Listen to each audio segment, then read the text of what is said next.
approval of the agenda. Does anybody have changes to the agenda? All right, seeing none, the agenda is adopted as proposed. Next is the approval of the December 21st minutes. And this will need a motion and a second, and then I know staff will also take roll call as well with this. So any discussion on the minutes? Foster, motion to approve. Right, we have a motion. Do we have a second? Second by OJ.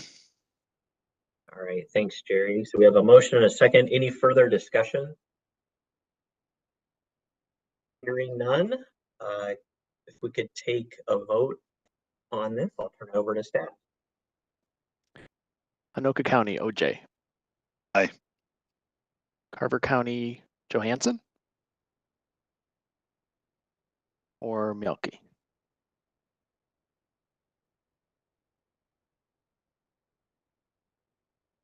Carver County?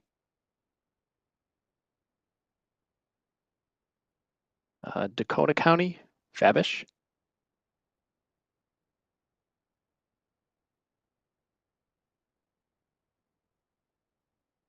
Hennepin County, Piper? Aye. Scott County, Jensen? Aye. Washington County, Dahlheimer? Aye. Bloomington, Keel?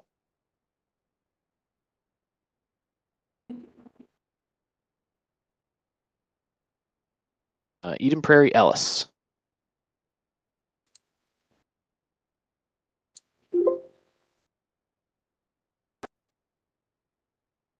Eden Prairie?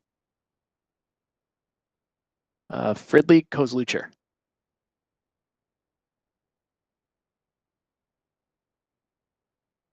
Lakeville, Omi? Aye. Minneapolis Engineering, Coster? Aye. Plymouth, Chair Thompson? Aye.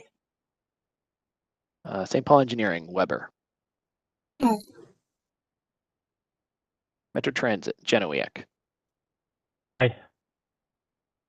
Suburban Transit, Fighton?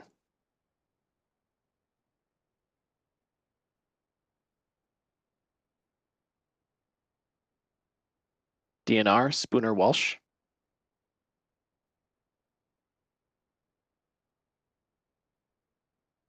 MnDOT Bike Ped, Samuelson?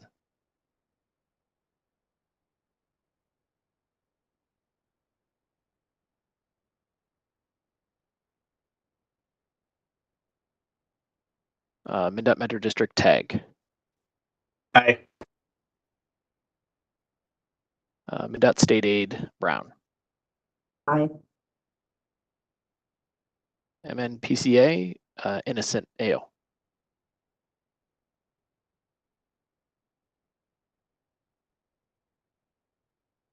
MTS, Heinecker? Aye. And Tab, Kotsukos? Aye. And I saw in the chat a vote as well. Carver County?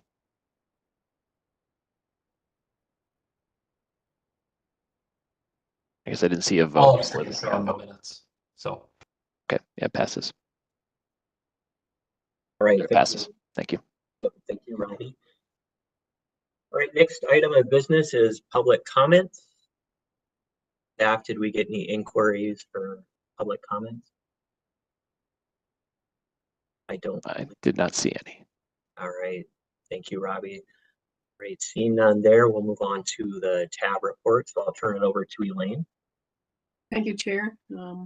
TAB met yesterday afternoon, and for the report, the Chair's report, the first Vice Chair Mark Winchell was chairing the meeting. He welcomed the new and reappointed members. MnDOT has a new member, Connie Hugen. For the council, districts A, Doug Anderson's returning. Samantha McKinney's his alternate. Tab District B, John Rast has become the member. He does not have an alternate yet. For Tab District C, Husnia Bradley is the member with Andy Lewis as her alternate. For Tab District D, Glenn Johnson with alternate Brandon Wagenfeld. Transit, Amity Foster was reappointed with Timothy Marino as her alternate. We have a new transit representative, Christopher Vaughn, with alternate Nathan Heeman. Non-motorized, Brian Martinson was reappointed as now has alternate Alexander Ask. Anoka County, Julie Jepson was reappointed with a new alternate, Mike Gamache. Carver County, John Fahey is now the tab member and he has no alternate yet. Then St. Paul, Wajung Kim is the new member and Sarah Jost is her alternate. And Minneapolis, Irene Chowdhury and then Katie Cashman as her alternate. And for MnDOT, Sahibjan did not have a report. For MPCA, Frank Kolash reported that the EPA announced that Minneapolis and St. Paul school districts received just under $69 million for electric school bus implementation, and it will bring in about 198 electric school buses. And the MPCA has also posted their climate action plan on the webpage, and it will be available. It is available now for public comment. For the Metropolitan Airports Commission report, Kyle Crimmins reported that they are bringing in a new navigation system for takeoffs and landings at the airport. It is being introduced by the FAA. And there's also a noise oversight committee meeting. It's scheduled for January 31st. The agenda is available online. It's available as an in-person and virtual meeting. For the Metropolitan Council report, MTS Director Carlson reported on behalf of Deb Barber that Metro Transit and the council leaders spent several days this past week riding the train and stopping at stations to hear directly from riders on their experiences. For the Suburban Transit Association, Hanson reported on the annual ridership of all the different 4 different suburban providers. Primarily, ridership is increasing overall on all their services, with highest increases on their microtransit services. The business items, TAB approved a streamlined tip amendment, which affected the 3 project adjustments that came through TAC meeting, or reduced the project length on a MnDOT project for Minnesota 13. The cost for the TMS from MnDOT's 36, and removed some indefinite delivery and indefinite quality designation on a project for pavement crack treatments. None of these projects were solicitation projects, so they were streamlined. The TAB also approved the executive committee for 2024. They serve 1-year terms. So the membership will be Jim Hovland as chair. MnDOT will be Connie Sahibjan, Council Deb Barber, County represented by Deb Gattell, Hennepin County, and Mary Liz Holberg, Dakota County. A member of the Citizens First Class will be Irene Chowdhury from Minneapolis. 2 members of other cities are Mark Winshuttle, Chaska, and Mark Stephenson, Maple Grove. Citizen board members represented by Peter Dugan, and then all the other modal or agency represented be Brian Martinson, who's non-motorized rep. They also adopted the safety performance targets that came through TAC planning and the TAC. They did change the motion to adopt the targets, but also to recognize that they want the targets to be no more than those numbers, with the ultimate goal of 0 deaths. They approved a scope change request for South St. Paul Marie Avenue Bicycle and Pedestrian Facility. There had been no reduction in funds for that one. And they also approved the scope change and tip amendment for the Inver Grove Heights curb ramp reconstruction project, which had the minor reduction of $16,000 that they allowed to keep the project funding. Another project that went through funding and programming was a scope change for St. Louis Park that did go through TAC, but funding and programming had approved reducing the funding. TAC had approved allowing the funding to remain, and based on that discussion and Chair Hovland being absent from the meeting and many new members, that item was held over to the February TAB meeting. And they wanted to discuss this with the TAB executive prior to TAB having a say on it, because there was 2 different recommendations coming from the technical committees. And then for information items, there was an update on the 2024 regional solicitation and then the regional solicitation evaluation work group structure, which are on today's agenda. And that was my report. Thank you, Elaine. Any questions for Elaine?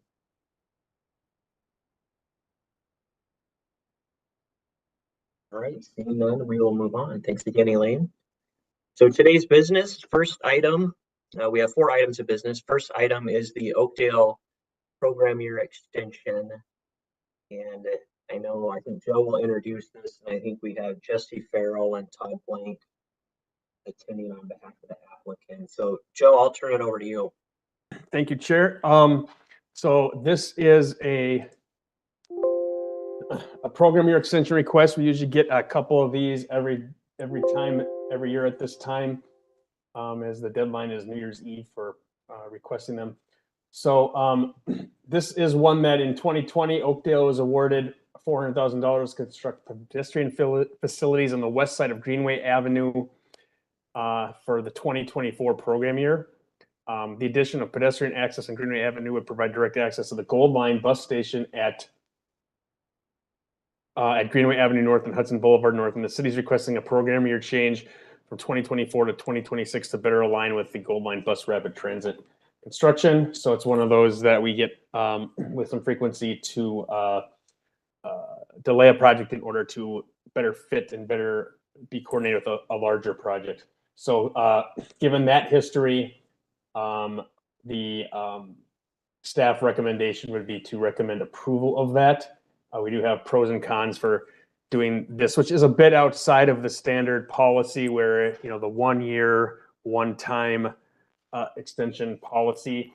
There's a working committee or a work group working on a couple of those policies. It's been a little delayed with the craziness of the solicitation, but this issue will eventually be addressed. But for now, the recommendation would be to approve that officially.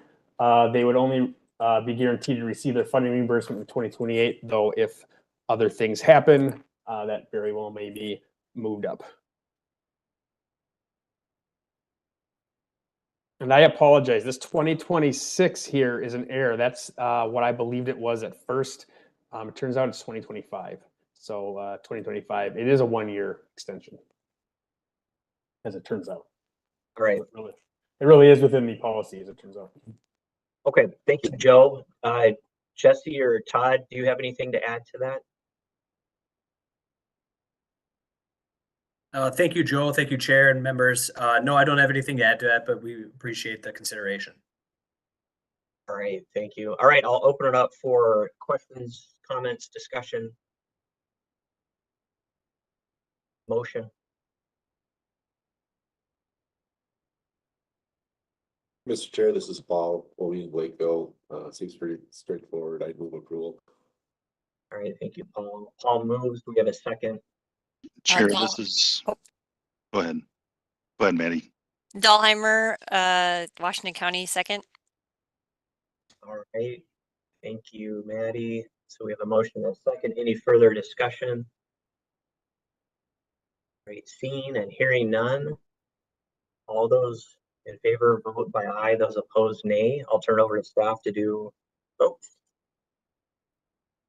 Anoka County, OJ. Aye. Barbeau County, Johansson. Aye. Cook County, I think they're absent. Is Fabish or Sass on the call? Dakota County. Hennepin County, Piper. Aye. Scott County, Jensen or Jessen. Aye. Washington County, Dahlheimer. Aye. Leamington, Keel.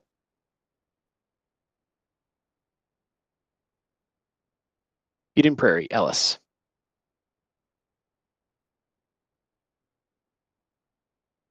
Ridley, Kozlucher.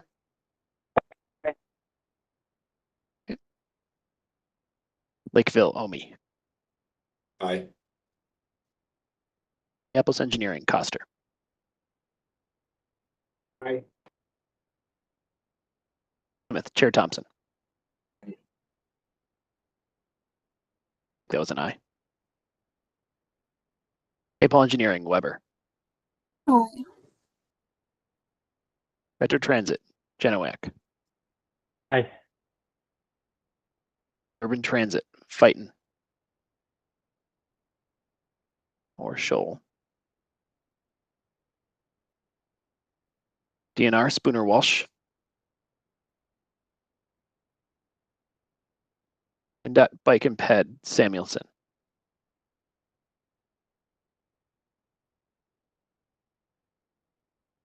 MnDOT Metro District, Tag. Aye. MnDOT State Aid, Brown. Aye. MPCA, AO.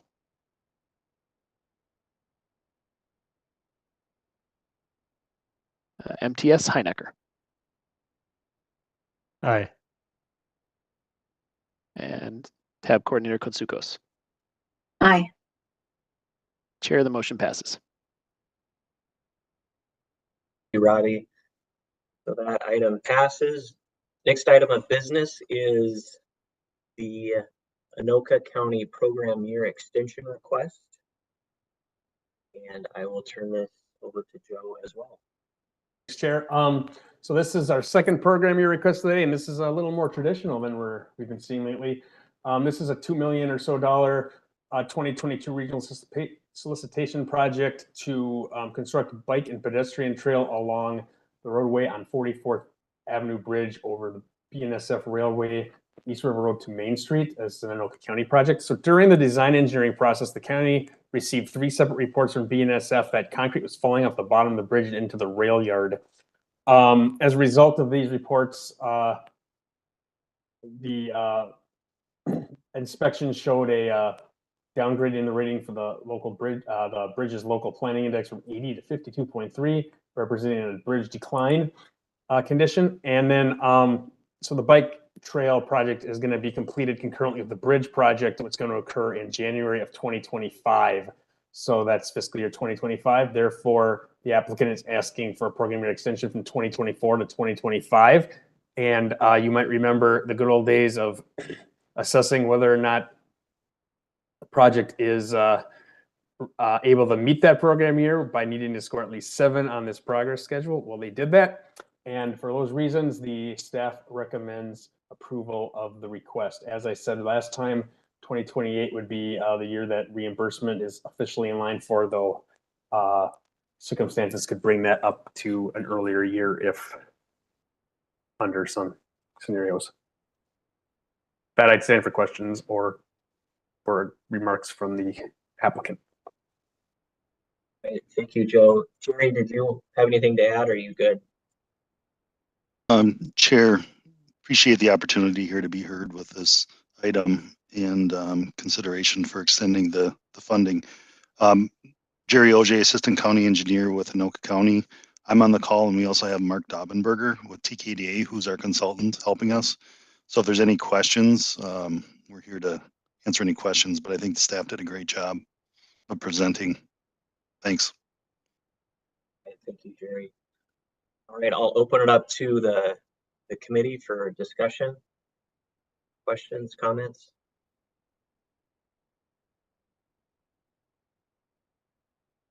Motion? Brown moves to approve. All right, is that Colleen? Yep.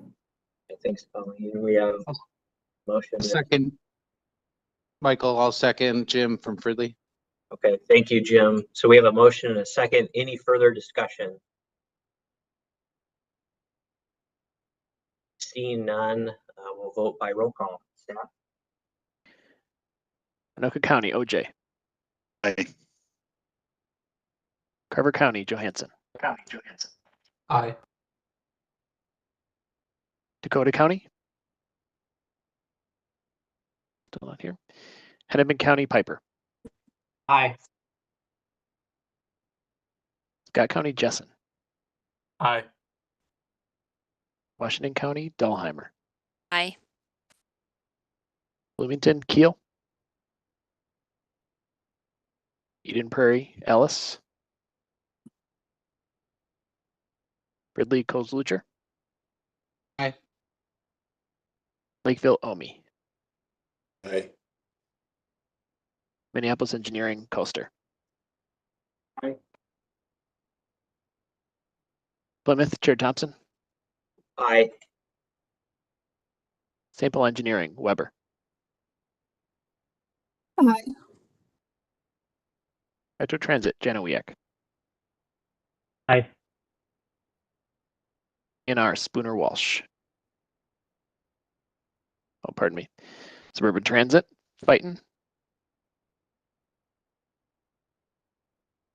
And DNR, Spooner, Walsh. MnDOT Bike and Ped, Samuelson. MnDOT Metro District, Tag. Aye. MnDOT State Aid, Brown. Aye. MPCA, AO.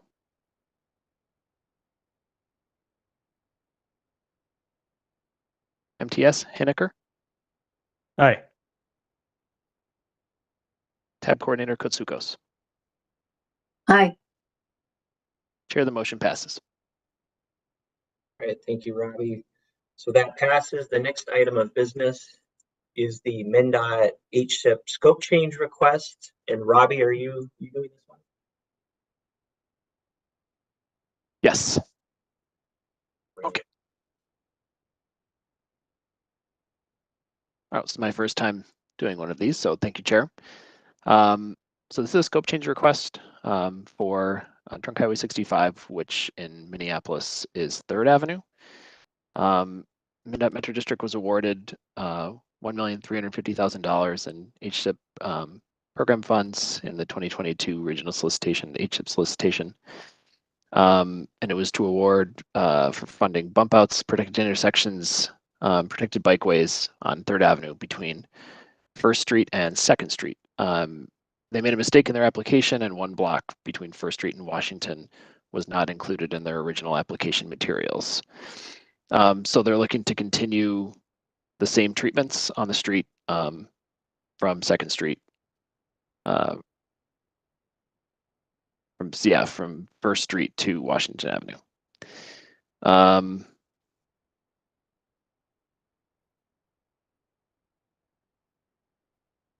Oh, it froze a little bit there. Joe, what else should I add? I think you're good. I think the primary point is the continuation of the bike ramp lane from 1st Street to 2nd Avenue is kind of a very strange occurrence. The entire application didn't really acknowledge this, but it was apparently meant to. There was one line that did acknowledge it. I think it's right here where in the lane they said they would propose that bike lane. I think Corey from MnDOT, who was the applicant and who's bringing this up, I apologize. I should have shown you this. We had a really hard time getting this online, so I don't have a lot of your maps. Maybe I'll share one. I'll share one from my files. But in the meantime, I think, Robbie, it's pretty well covered now. Yep. And there is no increase or change in the project budget. Okay, so essentially same budget, they're just encompassing additional block. Yep, elements that I think they had originally intended to include, just were not included in the original application.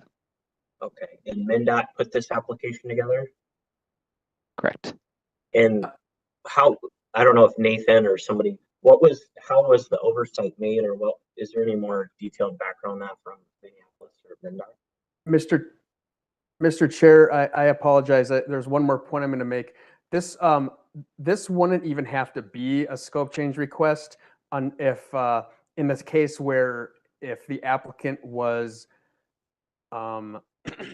excuse me, if the applicant was going to use local funding for the new addition, it's very it's okay for the applicant to add local work that doesn't impact the project negatively, as long as they're not getting federal funding from the project added to that piece. The reason for that is so that folks don't come in under budget and try to add things to it or sort of get a little slush fundy with the funding. And so what the applicant is asking for is to retain the federal funding as for the whole project with the rationale that this is really what they were applying for in the first place, at least what they meant to apply for in the first place. So that's it's kind of, that's why it's a little bit sort of strange and confusing. The change itself probably wouldn't, the addition itself wouldn't cause anybody to balk if they were to say we're going to fund this locally. I apologize if that was a little clunky, but let me know if there's any more I can say about that. Okay, so just to clarify, so they're adding it because they're not exclusively using local funding on the addition. They actually want to bring federal funding to help pay for this additional area. I know they're not From the project. And this is Chair. This is Corey Fessog from MnDOT. I can address that. Traditionally, most of the HSIP projects that MnDOT has applied for have come out of the program support area. This was the first year that we reached out to our bike and ped group to if they had any projects, and unfortunately, you know, I'll admit that I was the one that made the mistake. Bike and Peds intended it, you know, an early draft of the project only included the single block, and I put together a lot of the documentation to assist the Bike and Ped group because it was the first time they were applying, and didn't update once the went from the draft that went from a single block to another block. So I'll take the hit for that. All right, thank you. Thanks for that additional information. All right, Joe, anything else to add before we open it up for discussion? I'm actually going to ask Corey, could you clarify, is it this 3 that's new, or is it maybe this side that's new? Not new, but being added to the project that was omitted? Right. The original draft of the project didn't go all the way down to Washington, and Gotcha. by the time, you know, it was submitted, that had been included. So the main change is, instead of there are just some minor things that need to be done at Washington at the actual intersection. The biggest part of the change is the bike lane itself is being extended for that additional block.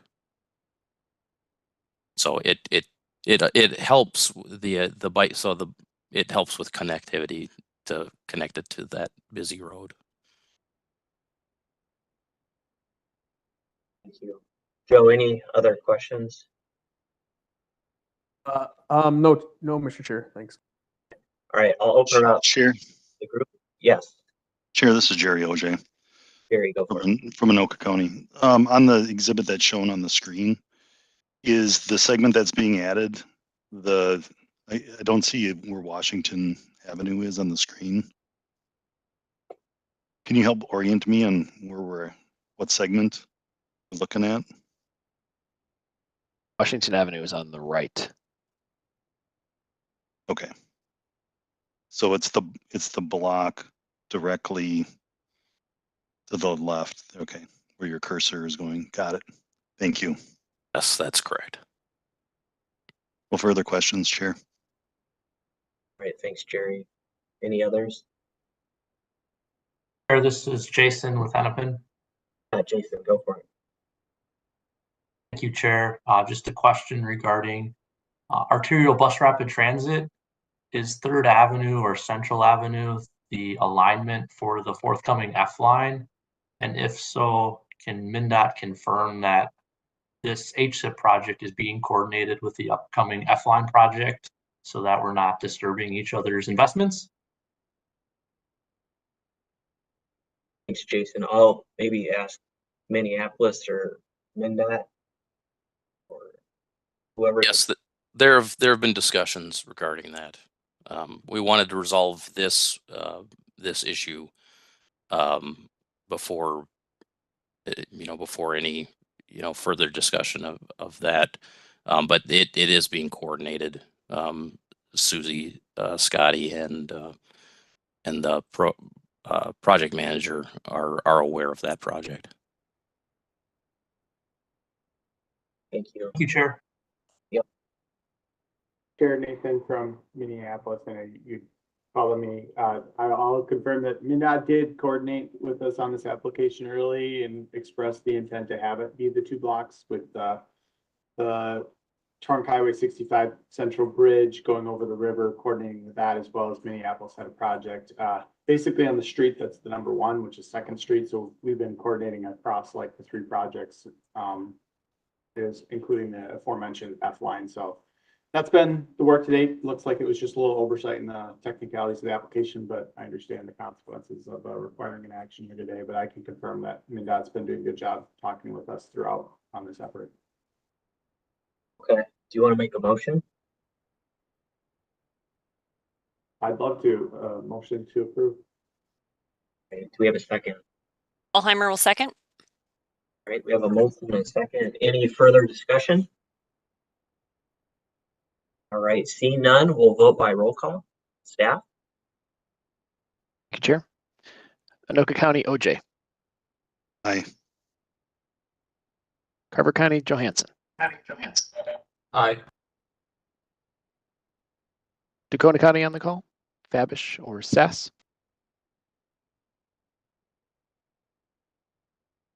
Hennepin County, Piper. Aye. Scott County, Jessen. Aye. Washington County, Dahlheimer. Aye. Bloomington, Keel.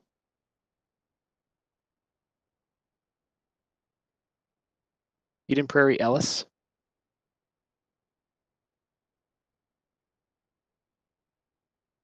Ridley, Kozlucher. Aye.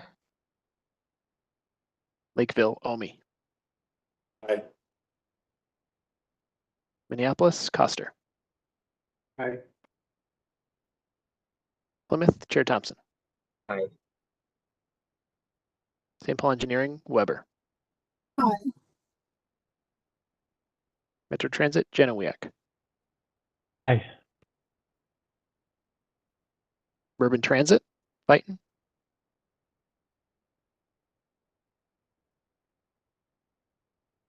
DNR, Spooner Walsh. MnDOT Bike Ped, Samuelson. MnDOT Metro District, Tag. Aye. MnDOT State Aid, Brown. Aye. MPCA, AO.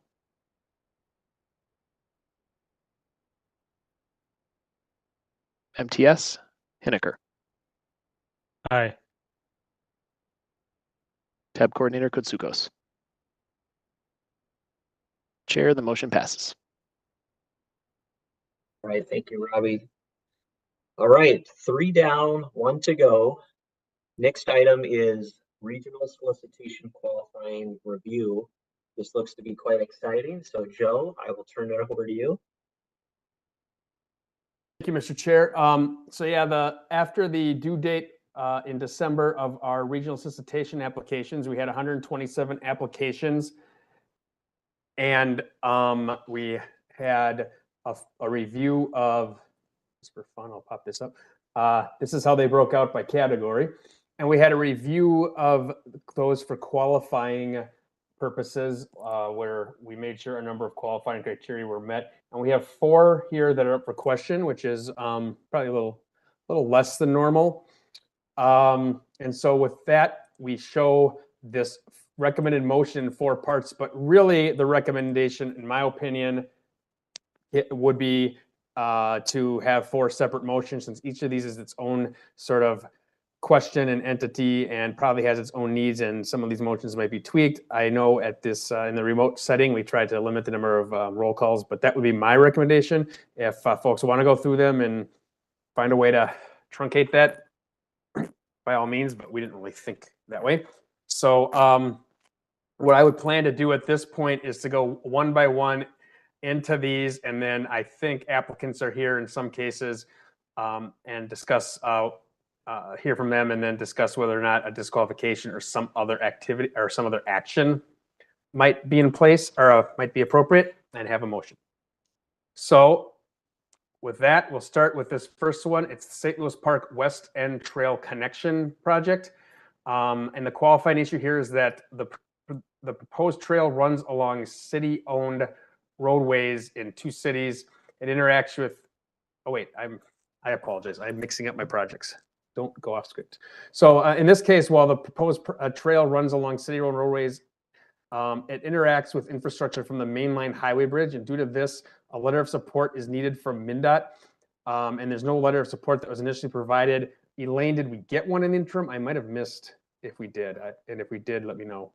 So the options would be to disqualify the project because they didn't provide that letter, or to allow the project to compete, provided that they give us an endorsement by February 29th, 2024, an endorsement letter. And the reason for that date is that's really when the scores need to be finalized. And at some point we do have to say, oh, that February 29th is an error from an old version. We are going to January 31st because we don't want the scoring to interrupt to be interrupted in terms of like the proportionality and things of that nature. So the staff recommendation would be to allow this project to compete, provided the applicant provides a MnDOT letter of support by January 31st, 2024. Anything later than that, we think would risk the complications. And so that's roughly repeated here as our recommended motion. With that, I stand for questions, and I think I did see an applicant here. Yeah, I see Deb Heiser on. Deb, did you have anything to add? I just want to say, Deb Heiser, Engineering Director, City of St. Louis Park. It was an oversight on our part. We actually met with MnDOT yesterday, and they are working on that letter. So we appreciate the ability to get that to you by the 31st. They are saying that it should be pretty straightforward. We did meet with MnDOT on the feasibility report for this project, and we just would appreciate that leniency. If there's any questions, let me know. All right, thank you, Deb. You're becoming like a regular guest at these meetings. So, Well, there's just some wonderful people. I get to see everybody's face.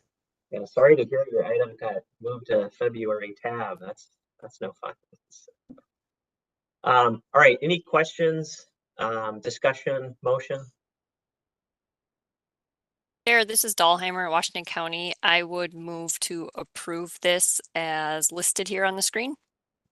Okay, so we have a motion that St. Louis Park be allowed to compete for this project, provided they provide a letter by January 31st, and it sounds like that is in process according to Deb. So do we have a second on that? Second by Jerry Auger, Anoka County. Thank you, Jerry. So we have a motion and a second. Any further discussion?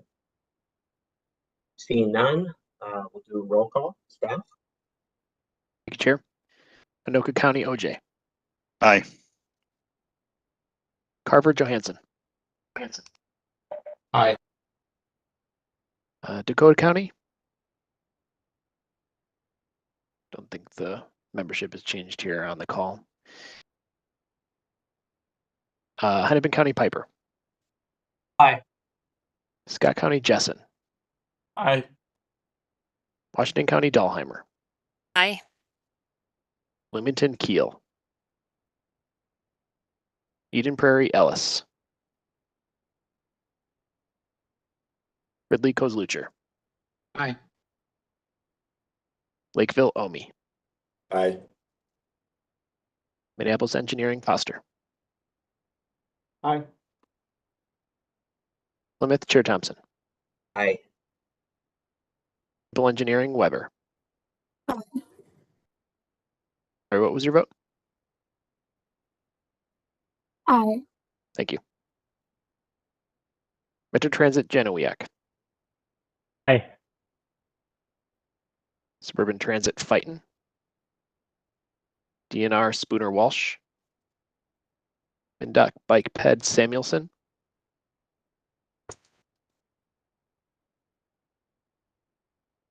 MnDOT Metro District, Tag. Aye. MnDOT State Aid, Brown. Aye. MPCA AO. MTS Hinniker. Aye. Tab Coordinator Kutsukos. Aye. Chair, motion passes. All right, thank you, Robbie. And since I have the mic, I'll just maybe lead off the next item. So Hennepin County has a project. It looks like trail project, but it's within two cities, Rogers and Corcoran. Rogers has committed to allow the trail year round. Corcoran has not. So the three options are disqualify the application, allow the application to proceed as is, allow the application to compete on a condition that the entire project has year-round maintenance. So I would assume that they would need some commitment from,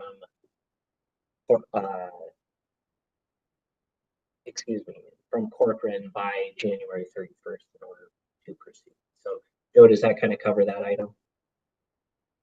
Thanks, Chair. Yeah, this one gets into some weeds for sure. So as we were looking through the application, we had letters of support for the project from the two cities, and the city of Rogers said that they would do maintenance. The city of Corcoran said something like, we're still in discussions about that. Hennepin County, the applicant for the project, shared with us their policies of maintenance, and for off-street trails, the policy is that the cities do the winter maintenance. That said, we kind of found that while the agency, the city of Corcoran, doesn't actually say we won't do it, they do seem to create some uncertainty that they will do it and that policy would be followed. So I know that Jason has been in contact with us about this and probably has something to say about it, but we still sort of at this point would view that as not committed to. So the options, or you read the options, but our recommendation would be allow them as long as the commitment is made that that's going to be done either by the county or by the city by January 31st. That's our go-to date for letters, so we can get scoring going. With that, I stand for questions, and I think Jason's here. All right, Jason, you want to add to that? Sure, thank you for the opportunity. Yes, I can do that. So with the regional solicitation application that was submitted back on December 15th, as part of the application process, Hennepin County will notify the impacted cities and ask for a support letter. So that was shared with the city of Corcoran on October 24th. And we actually learned of something.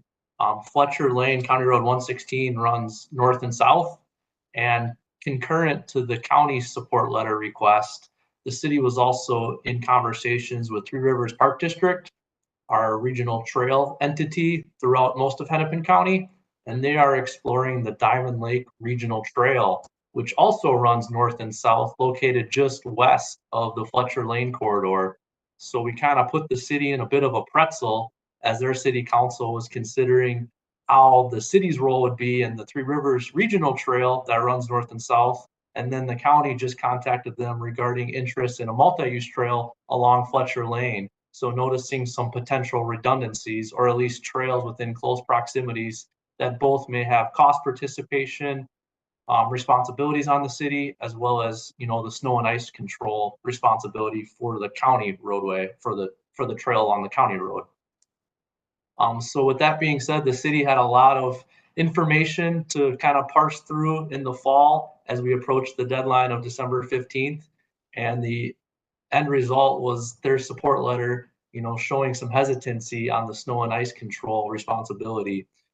With that being said, the county does have a cost participation and maintenance policy that does specifically assign snow and ice control onto cities for multi-use trails. So county staff hope that policy would be held in high regard with this review, but we also understand, funding and programming and the solicitation procedure as far as, that requirement for the application packet. I guess the only other thing to note is I noticed the turnaround date for this qualifying review, if it was January 31st, that may be a little tight, as I've learned that the next city council meeting is January 25th. And so there's just one opportunity for a new city council resolution to be developed. And it looks like the packet for the city council resolution, or for the city council meeting, will be due tomorrow, Friday the 19th. So I believe county staff would have to work with the city within 24 hours, get it on the next agenda and try to meet that deadline. And so I'm wondering if there's any wiggle room in that January 31st due date, you know, perhaps sometime in mid-February, as the second city council meeting is scheduled for February 8th. So that would give us a little bit more time for conversation. Thank you, Chair. All right, thank you, Jason, for that additional information. Joe, you had just talked about why we have the deadline for January 31st. So I want to make sure we're treating applicants similarly, but it sounds like there's an extenuating circumstance here. So I don't know, maybe you could weigh in on the deadline. Yeah, Mr. Chair, you might have noticed that February 29th typo that I had in the previous piece of this. And I apologize. I have a question. Is my screen sharing? My screen's just started turning black on me. I got nothing. Is the screen being shared or not? No. Oh. Okay, I'll try to fix that. In the meantime, you might have noticed that February 29th, I won't call it a typo, rethink. So basically, if this is allowed to proceed while we wait on that and it were to later be determined to disqualify, we would have to sort of pull it out of the scoring, which wouldn't be the end of the world. It would just mean if it's scored at the top of anything, we'd have to sort of do a proportioning, if you will. So in my opinion, some date in mid-February would probably be workable for this and for really any things due to us. To be frank, I was a little taken back by that question just now. So other coworkers of mine might have different opinions, but I feel okay about, I don't recall the date in February where the next meeting is, but I feel okay about some date in about mid-February.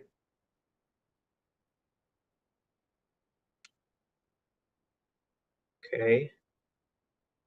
And I'm going to try to share again. I'm having problems. Yeah, I would weigh in and say that is fine. If the expectation is the letter and resolution that's going to come through, it would not affect the scoring at all. As a side comment. So I would say then that assuming, if the committee were to go in a direction that says,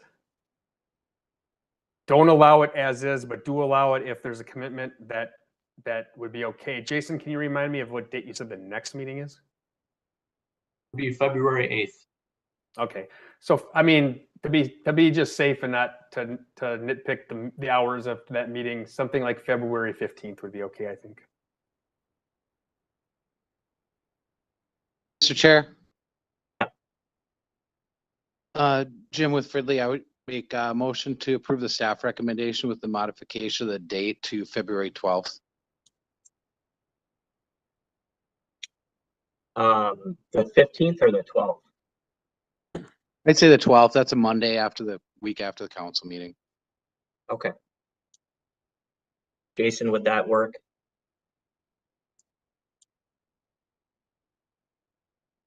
I'm unsure. Just thinking about turnaround time for city council, resolutions that are approved. Mr. Chair, I admit I want to make sure I believe that if there's something approved by the city council, we don't necessarily, on the 8th, that's probably all we need. Somebody correct me if I'm wrong. I don't know if we need somebody to notarize the letter or anything that would take a lot of time. Whether it's the minutes or there's a resolution or anything, as confirmation that it happened is sort of, I think what we would need. Okay, then that seems reasonable. So it's either a yes or a no, Jason, is what you're saying. You'll know on the 8th, and I think you just let Joe know one way or the other. And if it takes a little longer to get a certified resolution, I don't think that's going to be a factor here. Yeah, that would work, because as long as we get a confirmation, we can attach the information after the fact. Understood. Thank you, Chair. We will send Robbie to to the city council meeting. All right, we have a motion on the table. Do we have a second? Mr. Chair. I'll second it, Paul, City of Lakeville. Okay, Omi seconds. We, any further discussion? All right, Nathan? This is Nathan. I have a question. Yes. So this is the question for the county, because one of the options is that the county can commit to maintenance if it doesn't get this letter by the deadline. Has the county considered that option? Jason? Nathan, this week represents the County Engineers Conference, so I have not had time to discuss this with anyone besides myself within Hennepin County. So our cost participation and maintenance policies in situations where we wish to divert from that responsibility is held with our county engineer. So I will need to look to Carla to weigh in on your question. Yeah, just curious how this plays out with locals, because if there's not a letter of support for maintenance, it seems like there is an option to keep eligibility going forward. That's my only comment, Chair. Thanks. And with the, yeah, thank you for that. Maybe for clarification, with the motion here, I assume that Met staff just needs a commitment that it will be maintained, not necessarily that Corcoran will do it. So if Corcoran says no, Hennepin County could still report back by the 12th to staff and say, hey, we will maintain it, and they could still be qualified to move forward. That's a fair assumption. Mr. Chair, that's how it's written, and somebody smarter than me about these things might know whether that's unrealistic to think that Hennepin County would be able to commit to a small piece of trail out there when usually it's the cities. But if folks are comfortable with that commitment, that's how this is written, yes. Yeah, okay. Yeah, that's my understanding. So if Hennepin County really wants the money or the project, but the city won't do it, they would have the option to commit to maintenance, but that would be for them to determine. So, okay. So we have a motion and a second. Any further discussion?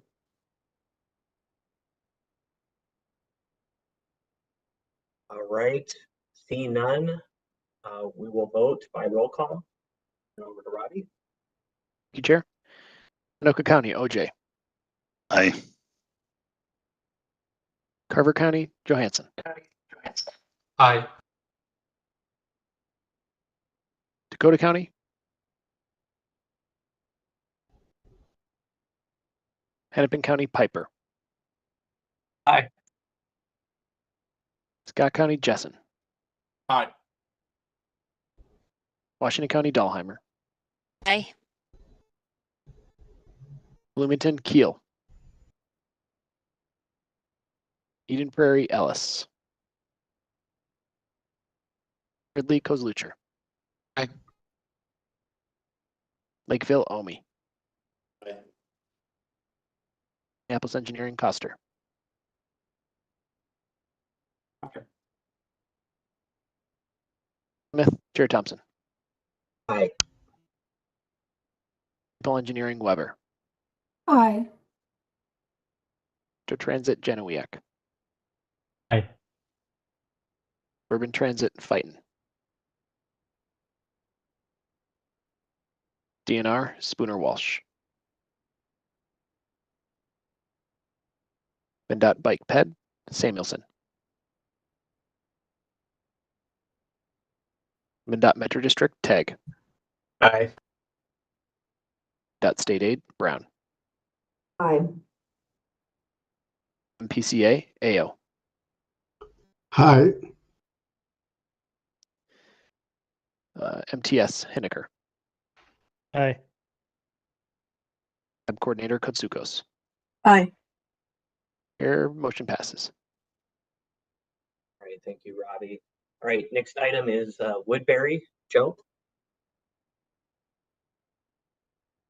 Thank you, Chair. So this is a project in Woodbury that applied in the Safe Routes to School program. And the issue here is that the nearby school and district is not really a participant in the project. They did provide letters of support saying that they support the project, saying that they think the project is good for the students in the area, but they're not really participating in some of the activities. And Elaine might have some things to fill in here. She actually worked a little more directly with this than I did. So while the definition of a Safe Routes to School project kind of only refers to a project's proximity to a school, the practice of Safe Routes to School usually involves a lot more work with the schools for after project reporting and stuff. So we do have the qualifying criteria we're looking at is that is specific to Safe Routes is that schools benefiting from the program must conduct after implementation surveys. And that's not something that we saw indicated there. And so before, well, I'm going to read the options and then tell you a bit about a conversation I had with the city because the city is not here today. So an option would be to disqualify the project because you don't view it as fitting. Another option would be to compete in the Safe Routes to School. To allow it to compete in the Safe Routes to School category. A third option would be to allow the project to compete in the Safe Routes to School. In the pedestrian category. These two bullets should be indented, and man, was Word giving me trouble with that. So one would be to apply as is, which would probably take them pretty much out of the running because there's two measures that they're missing that are part of the pedestrian category that are not part of the Safe Routes category. That would cost them 300 points right off the bat. They'd be out of luck. Or allow them to move it with the opportunity to reply to missed questions by January 31st to those two missed questions so they can fit into the scoring there. And we are going to be pretty hard about this deadline because we do need to get the scoring underway. And so that's our recommendation, would be to allow it to compete with the opportunity to respond to these questions by January 31st. I spoke to the applicant today and they were content with this option. They thought that it made sense to be in the pedestrian category. So I don't know, Lane, if you wanted to add anything. And if there is anybody representing the applicant, let me know, but I don't think there is. I mean, I would add on, the applicant did say that, on the qualifying criteria that they would do the information gathering reporting 1 year afterwards. However, on the application itself, on the usage and the percent there was a response, but no required attachment for a school tally. And we did ask for that, and all they responded with was an email they received from the school with the number of walkers out of the students. So there was no tally done. And the school also did say we don't participate in the Safe Routes to School plan. So that's where that started. Oh, if they aren't, how does this project fulfill the needs of a Safe Routes to School plan? And then also the first measure 1A asks the applicant to identify how the project meets the 6 E's, which they did not respond in a way that it did, which would make sense why if there was no Safe Routes to School plan. The rest of the measures from the of the application are the same as the pedestrian category. And then, so the usage and the other are easily created from the mapping application. So they could easily map their project and give us the responses that are auto-generated for the pedestrian application. So, and being it is a pedestrian type project near a school, it was easy to see where there was a confusion of where they could apply. So we figured there could be some leeway of moving it into the pedestrian category, as it would be easy to fulfill the needed responses. Elaine, question for you. So the only reason that it could be disqualified from Safe Routes and maybe moved to pedestrian category is because the school is not committing to their implementation surveys. Is that correct? Well, the applicant said they would commit to doing the survey after, but there was no indication that an initial survey was done. Okay. I'm just reading the staff report. It doesn't say that they didn't, it didn't say anything about them not completing a pre-survey. It just says that Correct. In the application itself, on the measure 2, there was a need for an attachment for the student survey tally, which was missed. Okay, would we just, I mean, could you still score it as a safe routes to school and they just get 0 on that category? It would be like the first few measures, they would get 0s. Okay. Well, I mean, I guess, is the applicant open to moving it to pedestrian, or Yes, they are. They are. that's what they want? Okay. That's Well, fine. we encouraged it and they said, okay. Okay. They're welcome, you know, they would be okay with it getting moved. Okay, and there's nobody on from Woodbury here today? Is that right? No. They Correct. had So, another meeting, yeah. So the applicant whose name's on there, I think he's the city engineer, had said he was comfortable having me say that they would be content to move to pedestrian. Okay, any discussion by the committee? Mr. Chair, Yes. a quick question for Joe. Joe, is that part of our policy that we can move applications from one category to another just because they didn't fill out a section of their application correctly, or not at all? Chair and members, and Elaine might have an addition to this. I don't think there's a policy that would actually say one way or the other. It has happened before, right? I think we had somebody, I think we moved somebody at this meeting either 1 or 2 cycles ago because they had applied. Oh, I don't remember, but we did do that once. There's not necessarily a policy that would tell us we can or cannot do this. Yeah, we have moved a couple applications in the past from one category to another because they were in the incorrect, and allowed them to provide, if it was a simple, and in the past it was because it was a simple where they could provide the information quickly. We did move, I know it was in a roadway category, we moved them from one to the other. I can't remember, it was I think there was actually 2, one from modernization to the expansion, and then vice versa. And we also moved one from transit expansion to unique a couple cycles ago. I thought we moved one also from a transit one to pedestrian, or vice versa. We could have too. So where that's I think been before. I Yeah. think that was an even bigger, that was a bigger mistake than this one in terms of where the applicant went. And you know, that's right. sometimes it's a gray area. One of those transit ones, Elaine and I to this day, after 5 years, disagreeing which category that should have been in. So. It moved from pedestrian to transit modernization because all the improvements were on a transit station. Paul, does that answer your question? Yes, thank you. Okay. It's kind of disappointing Woodbury doesn't have a representative here today.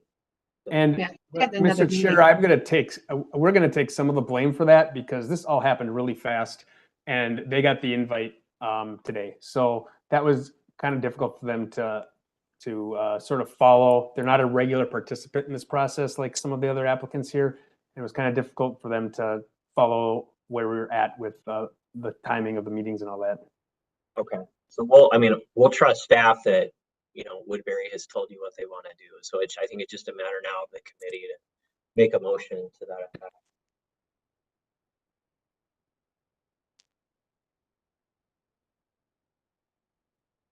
So a potential motion could be to allow the project to compete in the pedestrian category and allow the applicant to fill in the missing information by January 31st.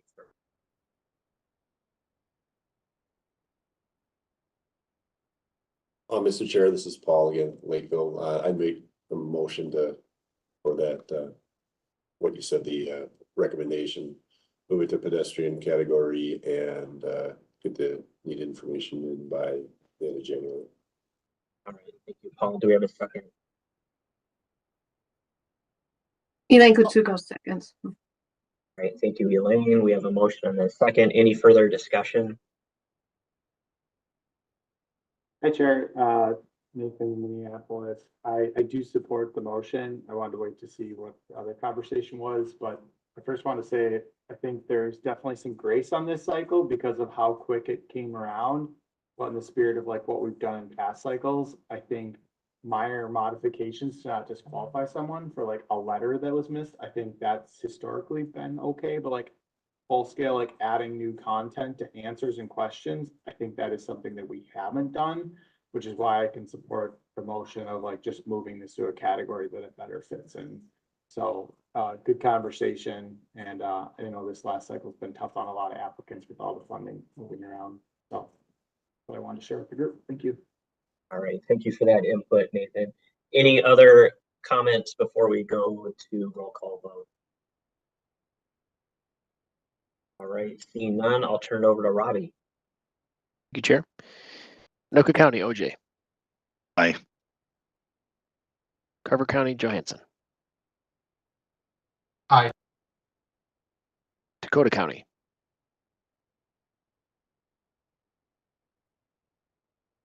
Hennepin County, Piper. Aye. Scott County, Jessen. Aye. Washington County, Dahlheimer. Aye. Wilmington, Keel. Eden Prairie, Ellis. Ridley, Kozlucher.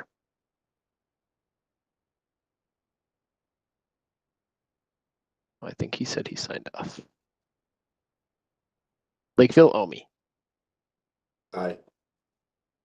Minneapolis Engineering, Custer. Aye. Plymouth, Chair Thompson. Aye. St. Paul Engineering, Weber. Aye. Metro Transit, Janowiak. Aye. Urban Transit, Fighton. DNR, Spooner, Walsh. MnDOT Bike and Ped, Samuelson. I got here a little late, so I'm going to abstain from this one. Okay, thank you, Mike. MnDOT Metro District, Tag. Aye. MnDOT State Aid, Brown. Aye. MPCA, AO. Aye. MTS, Peterson.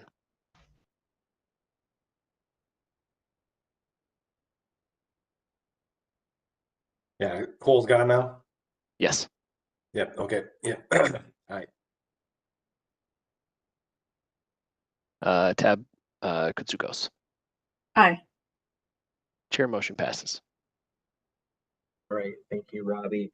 And then the last item regarding qualifying criteria is Anoka. So I'll turn this over to staff for a brief overview. Thanks, Chair. Last time I leaned on Elaine, this time I may be leaning on Steve. But I'll start that the project in question is it's from the roadway reconstruction and modernization category. It's Trunk Highway 47 at BNSF Railroad Crossing. The project is on State Highway 47. Because of this, a letter of support from MnDOT would have been needed. We did not get a letter of support, so the option would be to disqualify the project or to allow the project. I did it again. It should say January 31st to compete. Provided a MnDOT letter of support arrives by that date, January 31st, and our recommendation would be for that. I don't know, Elaine or Steve, if anything has happened that I haven't been privy to today, but I'd be here for, I'd stand for questions, and I don't know if the applicant's here, so I'd have to see if they holler. Okay. I did right. not receive anything. No. Me either. Okay, and is Anoka, do we have an applicant, anybody from the applicant on today? If you are, feel free to speak up. And once again, share with how fast this is happening in the city of Anoka, not being a regular participant, I'd suggest not dinging them too hard for not actually being at the meeting right now. They were invited a couple of hours ago, but this is an issue where along a state highway, you know, if MnDOT doesn't support it, that would be a concern. All right, and Joe, why so late have these applicants been notified? This is a pretty crucial process. I mean, even a day or two heads up, is it just the tight time frame or what? Yeah, I'll take a little of the blame there. They were notified. I didn't notify them, but I think they were notified last Thursday or Friday. Everything happened very quickly, and I think, to be frank, some of us thought others were sending the invites. So I wasn't part of that notification process, but so I sent the invites out today. I don't know if they knew the schedule, and like I said, Anoka's not a regular participant, so I apologize for that. But it's been just crazy. Okay, yeah, that's fair. That's fair. With the solicitation and the TPP. Yeah, the applicants were probably contacted a couple weeks ago requesting the information. And when we did not receive it, that's when we wrote up so there was a lot of applicants that had different pieces here or there that we needed. And these are the ones that did not respond. So the action transmittal was finalized Friday. And that was why everybody was given a notice for the meeting late Friday. The applicant was forwarded the agenda. The thing they did not get was the meeting invite till this morning. So they were notified a couple times of the process coming forward, what would happen if I didn't get a response. It would go into the action transmittal as a disqualification. So they've known for a couple weeks. Okay. So it's fair to say there's quite a few other applicants that were in a similar situation, but they provided the information and taken care of. So these are just the outstanding 4 that have not. Correct. Yeah, early on, we were probably in the 10 to 15 range, and there were some oversights or missed check boxes that we had to check out. And we're not trying to find ways to kick people out. We're trying to find ways to get them back in. So most of them were able to respond to that. And I don't know whether or not this is something that MnDOT would have any disagreement with. I can't speak for that. Yeah. And many applicants, they filled out some applications completely, and then some of them they missed checking a couple things. So it was just going back to them and saying, did you inadvertently miss doing this? And they've confirmed that it was supposed to be checked or something. Okay. All right. So do we have any discussion or a motion on this item to also allow the letter of support? This would be similar to the St. Louis part item that we just considered as well. Mr. Chair, I have a question, innocent to you. Elaine, do we know if they still want to continue with the application since you haven't heard from them, or if they still need letter of support from MnDOT so that that can be used as part of the review for the application or not? I did not even hear back from Anoka at all. No one. Okay. And we did let MnDOT know about these requests coming forward, possibly, so that they be aware that they would get in a request. Because there were several of them we had to double check if a MnDOT letter was needed, and MnDOT let us know one way or the other, and then we contacted those that it was needed. And these were the 2 that we did hear back on. The other one that they had contacted MnDOT. This one we have not heard at all. Okay, thank you. All right. Mr. Chair. Yes. Aaron here from MnDOT. Just some background on this one.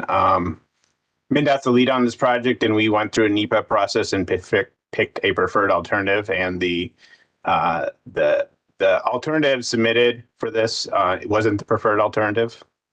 And so there's conversations ongoing with the city about this, but when they had requested a letter of support, we declined to provide one. So just some background. Okay. Well, that's good background, and I think we could still affirmatively pass the resolution, even if you're not going to get them a letter of support. At least we're treating them equally to some of the other applicants. And I assume staff, especially for Woodbury and Anoka here, after the meeting today, would notify them of the 31st deadline. Will. Right. Motion? Anybody? Chair, this is Jerry Oj, Anoka County. Yeah, Jerry. I'll make a motion that the Anoka project be allowed to complete and provide a MnDOT letter of support by January 31st of 2024. All right, thank you. We have a motion. Do we have a second? Elaine, Dahlheimer will second. All right, Dahlheimer seconds. We have a motion and a second. Any further discussion? Seeing none, we'll vote by roll call. Robbie? you, Chair. Anoka County, OJ. Aye. Hoover County, Johansson. Aye. Conan County. Hennepin County, Piper. Aye. Scott County, Jessen. Aye. Washington County, Dahlheimer. Aye. Bloomington, Keel. Eden Prairie, Ellis. Ridley, Kozlucher. Lakeville, Omi. Aye. Minneapolis Engineering, Coster. Aye. Plymouth, Chair Thompson. Aye. St. Paul Engineering, Weber. Aye. Metro Transit, Genowiak. Aye. Suburban Transit, Fighton. DNR, Spooner, Walsh. MnDOT Bike and Ped, Samuelson. Aye. MnDOT Metro District, Tag. Aye. MnDOT State Aid, Brown. Aye. MPCA, AO. Aye. MTS, Peterson. Aye. Tab Coordinator, Kutsukos. Aye. Chair, motion passes. All right, thank you, Robbie. All right, that concludes the business for today. Appreciate everybody's effort and conversation there. Next is our informational item, and Steve Peterson will be going over the regional solicitation evaluation structure. Steve.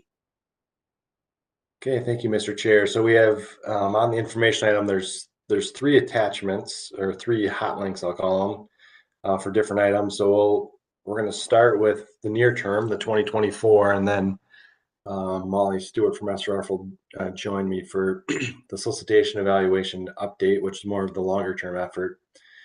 So if you want the details on the applications submitted, that's the link that's the project list. We will have as we go into scoring and beyond, we'll have, as we finalize the list, we'll send out the details on projects and the amounts requested by category in a more detailed table, as you've seen in the past here. So next slide here, Robbie. So first, thanks to our applicants for all their work in getting the applications in. I know there's a few overlapping competitive grant programs occurring at the same time here. So I appreciate the work on that. And we did get 127 applications, which was a little down from last year, but more on par with what we typically receive. And so I said this even to Tab yesterday, I was a little surprised, given all the money that's flowing around and solicitations out there, that we still did receive about the normal amount of applications, 127, as we have in the past. So still a high demand for projects in our region. The scoring committees that Joe Barbeau is leading have kicked off, and many of you are volunteering on that. So thank you again for your assistance there. Similar to last time, the tab is going to be scoring the 6 unique projects that we did receive. And so yesterday at tab, we did ask for volunteers for that unique projects category. So the schedule, again, we'll be scoring the next couple months, with scoring appeals coming to this group in March. The spring will be funding scenarios into the summer, with a June action item to funding and programming, leading to a tab decision in July is the schedule. So next slide, please. Given the new funding programs, really 3 new funding programs, I'll call it, that we've been blessed with here in the last 2 years, we did think it was worth it to put together a simple chart on how much money is available. I do want to note that this is an estimated amount, so there's some rounding here, and it is always changing as people are. These program year extensions that you just saw today, or other projects are dropping out. But this is a general estimate for how much we have for federal funds The two new federal sources that we have are Protect, and remember we funded several projects last summer with the Protect resiliency money, and then carbon reduction program. And again, that, at this point, that is money that's going to the full council. Tab made a recommendation on what to do with that, but again, that's at this point a council decision. So we're unsure if that's going to be in the solicitation or a different process used for that. So that's something we need to work through. And then lastly, what we hear a lot about at Tab here is this regional sales tax for active transportation. So that started collecting money along with the rest of the sales tax last October 1st. And so by the end of this calendar year, we should have about $28 million in the bank for the active transportation funds. And then it collects about $24 million per year thereafter. So that does add up to quite a bit. And we do have some slides in the next presentation on the active transportation side. And then maybe the last thing on this slide is that it does not include over programming, which could be in the order of kind of $10 to $15 million per year. So you could see us getting kind of closer to that $250 million mark or so of federal funds if everything's included. But pending Tab approval on how much over programming they want to do. Next slide.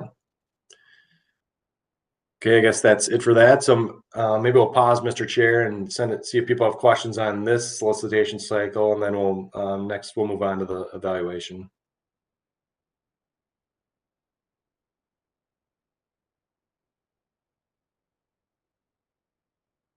Chair, I had a quick question for Steve. Yes, go for it.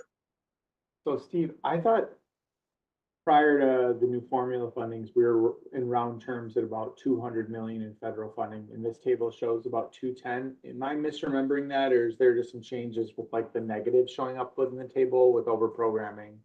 Thanks. Thank you, Mr. Chair. Nathan, good question.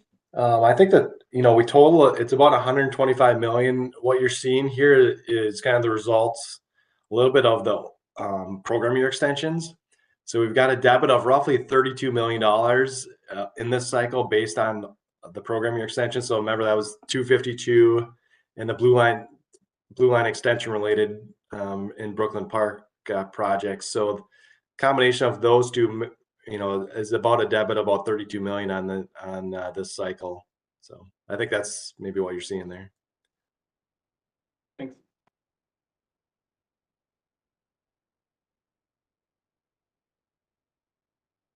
Okay, should we move on to the next one then? Yeah, doesn't look like any other questions. Okay.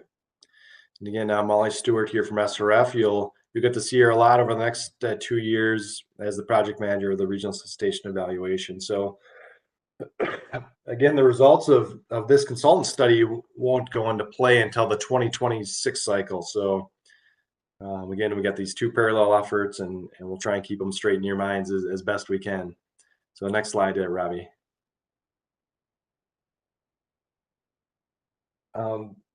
We do have,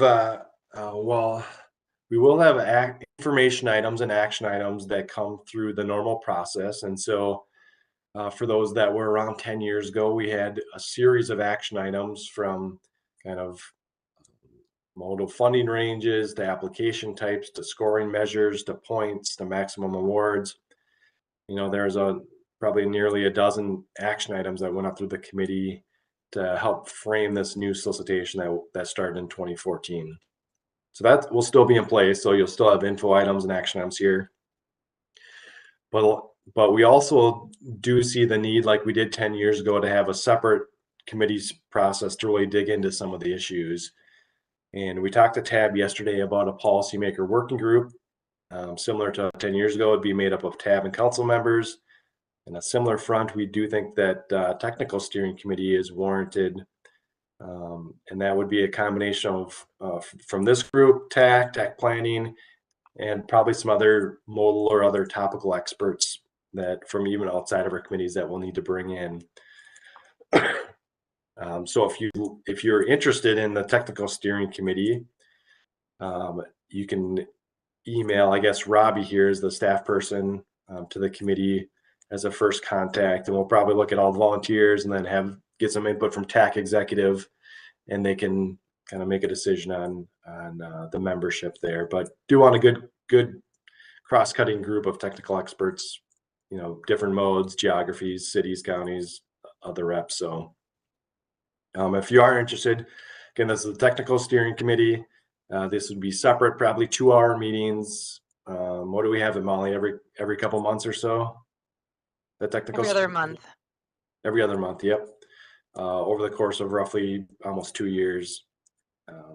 Then we'd appreciate any help we can get on that. So that's just one of many ways you can contribute. We also are going to have special issue working groups. And so this first part of the study is going to be really framing around what the structure to the solicitation may look like in the future. And then once we kind of know that, then we're anticipating special issue working groups will need to be established either by, last time we did by mode, but maybe the structure of the applications is by the TPP goal areas or something else. And so then we would need, we would form different types of work groups based on that. So you have to come on to what the exact ones will be, but that will be another good opportunity for especially technical folks to get involved. So next slide. Molly. All right, thanks, Steve. So I just want to talk a little bit about our schedule for this process. As Steve mentioned, it's a roughly 2-year process, and we've broken it kind of down into 2 or to 4 major decision points.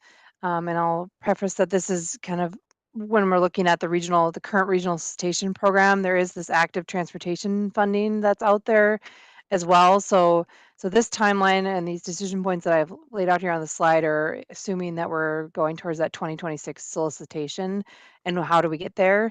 But with the active transportation funding, I think there's still discussion on, is there a solicitation that is sooner or what does that look like? And that's still yet to be determined. So there's likely a different schedule that may take, or it may follow the one on the slide here. So 4 decision points. First one, focusing on, are we keeping with the current structure? Are we going to deviate? Second one is then what does that application look like? Then getting into the details for the 3rd decision point, and then finally the final materials so that we can get it ready for that 2026 solicitation. And go to the next slide. And then kind of just laying out what that first decision point schedule looks like. We're anticipating that being over the next 9 months or so.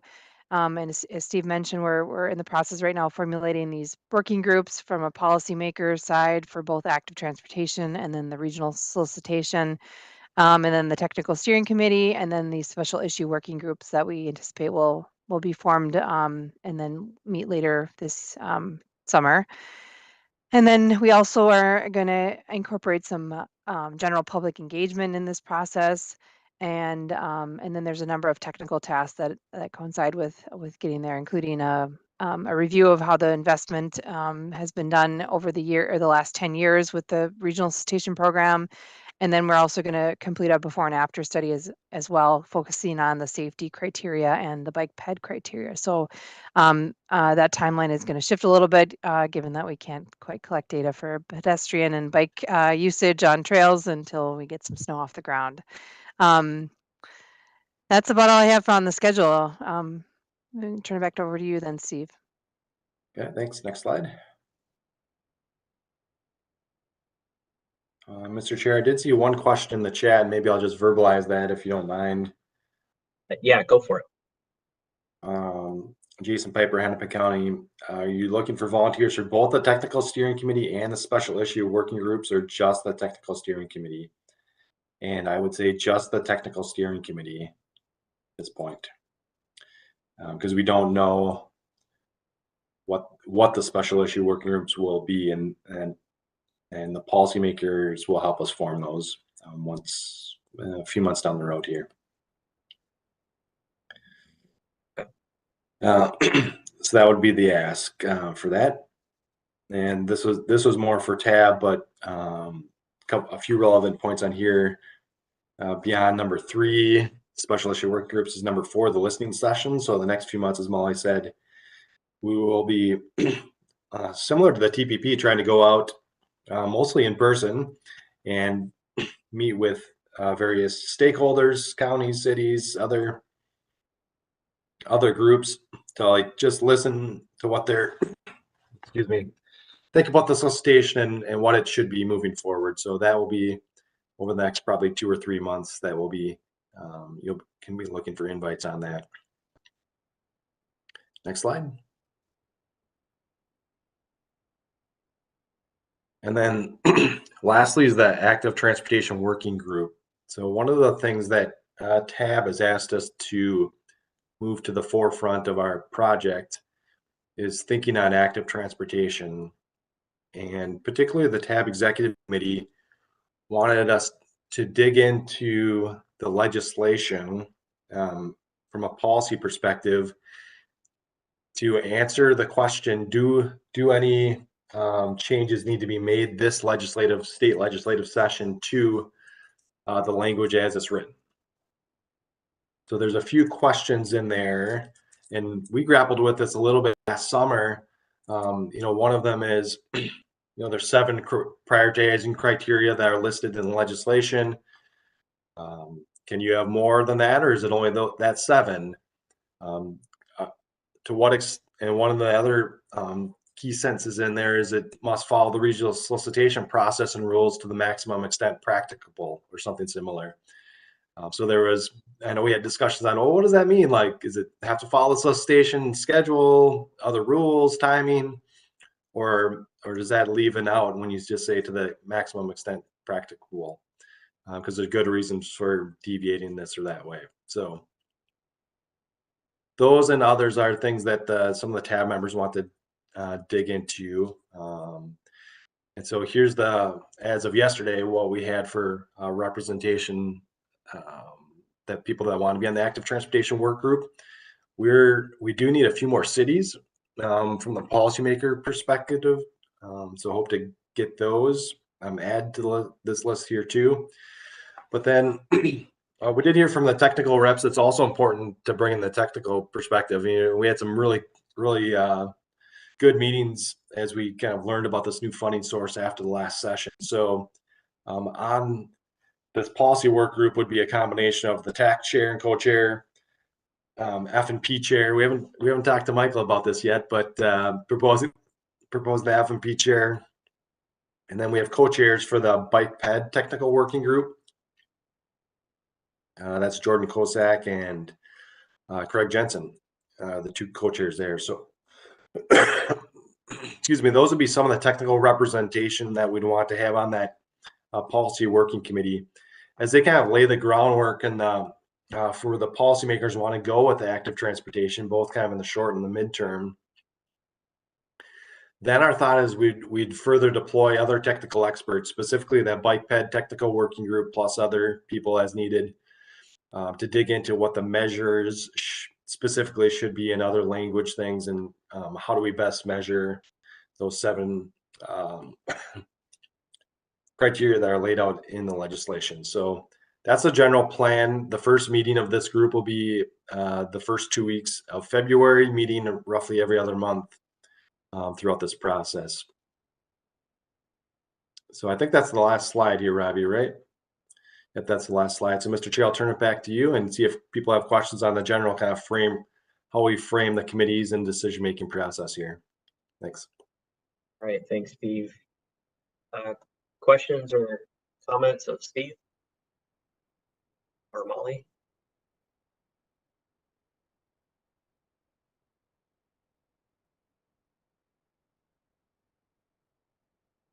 All right, I'm not seeing anything.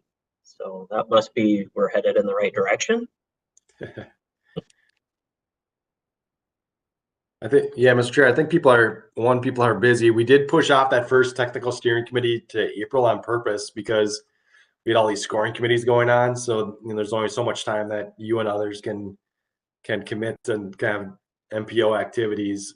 So one of the things on purpose, we kind of tried to push off on the schedule a little bit, that first technical steering committee. So hopefully that helps. Okay. in the committee that you're volunteering me for, I mean, so you're going to reach out to the people that you want here sooner than later, just so they know commitments and whatnot. Tomorrow. Yep. Yep. Yeah. Yep. We've got a email ready to go out. Just waiting to see if we can fill a few more city slots from the tab. Okay, great. All right, it looks like Maddie has a question. Yeah, quick question. Thank you, Chair, about the evaluation technical steering committee. Do you guys have a certain date that you're aiming to get that roster filled? I know we've talked about volunteering someone from our staff, but just would be helpful to know when you want that information to put a day on our calendars. Yeah, thanks, Mr. Chair. Molly, what do you think on that one? The first meeting's not till April. Yeah, I would say we have a couple weeks to finalize that if we're not thinking want to start getting things scheduled likely in March, early March. So maybe by this February 1st. That sound like a reasonable 2 weeks. 2 weeks out, and then I think we would first step would be bring that list to TAC executive here in February. And, go from there. Okay, thank you. Sure.